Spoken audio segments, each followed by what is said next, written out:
Andrew Malcolm here, Mortgage HQ. Today we're looking at Tony Alexander's report. It's actually this week, it's just come out, 16th of June. If you want to have a look, it's mortgages.co.nz. You can find Tony Alexander's report. But we're going to have a look at 2025 interest rates prediction. We're going to have a look at the market's potential over the next couple of years and why it's not all bad news. So interest rates are definitely going up. This year we're looking at 4.85% for 12 months fixed. You know, I've just refixing over $1 million at Kiwi Bank. It was on 2.19, it's gone up to 4.85, but I'm not overly worried. The testing was done at the bank level to make sure I could afford that.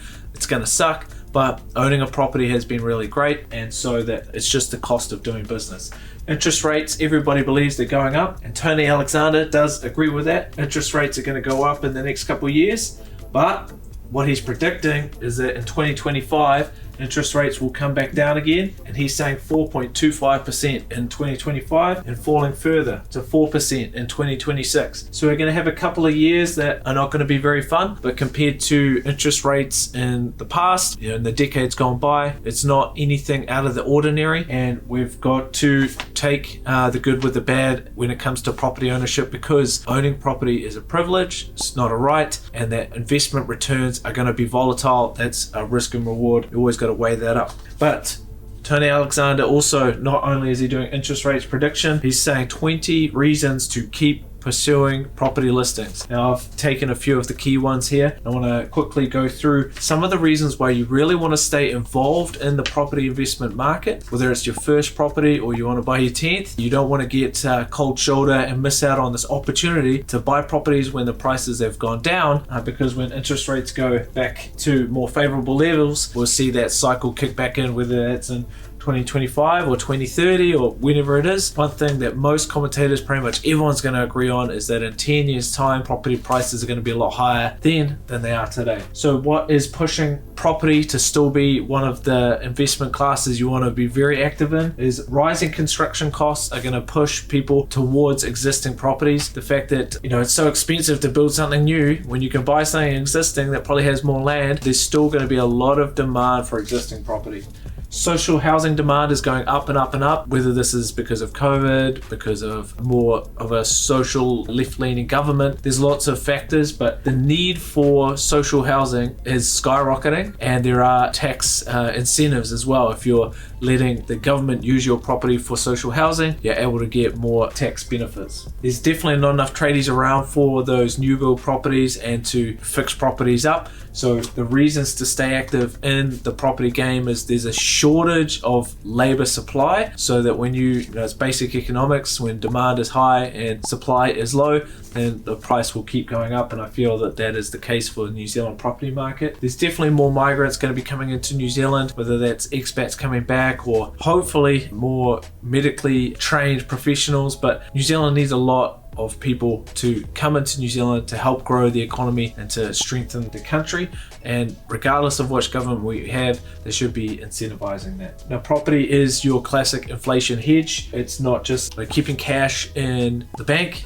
It's going to be eroded away by the effects of inflation. So you've got to deploy your cash into something, whether that's shares or business or property. Property is a very good hedge, and that rent also, so it's not just the property that's a hedge on inflation. When you have debt on a property, the property price goes up, the debt doesn't, so your proportional ownership keeps going up, which is one of the very awesome reasons to own property and have debt at the same time, as long as you can afford that debt. And rent is somewhat inflation insulated as well, because when there's an inflationary period, property prices go up, wage growth goes up, and rental goes up as well. And that because having too much cash for too long is such a bad idea in a high inflationary time, property remains your good asset.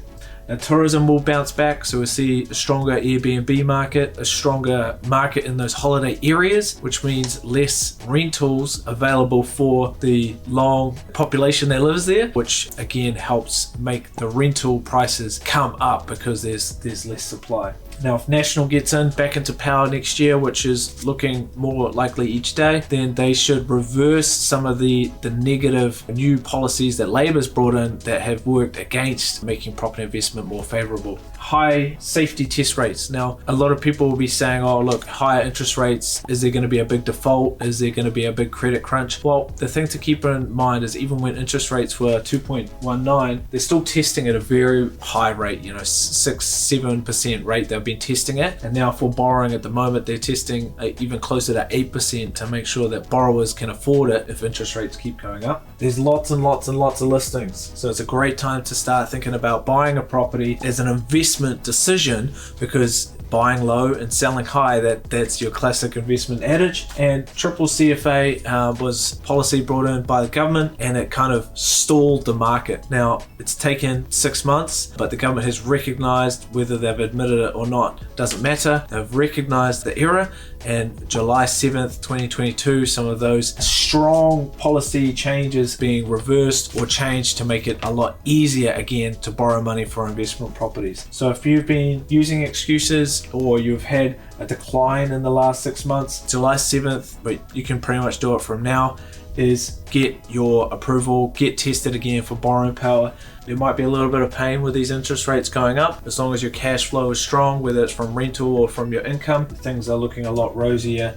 And having debt in an inflationary time is a great thing if cash flow protects you, because the property price will keep going up and the debt won't. So you really want to have property debt as long as you understand what you're getting yourself into. It's a very smart decision to have debt tagged to your property at the moment, so that you can let the magic of inflation work for you, because we know how much it sucks when you go to the supermarket and everything's more expensive.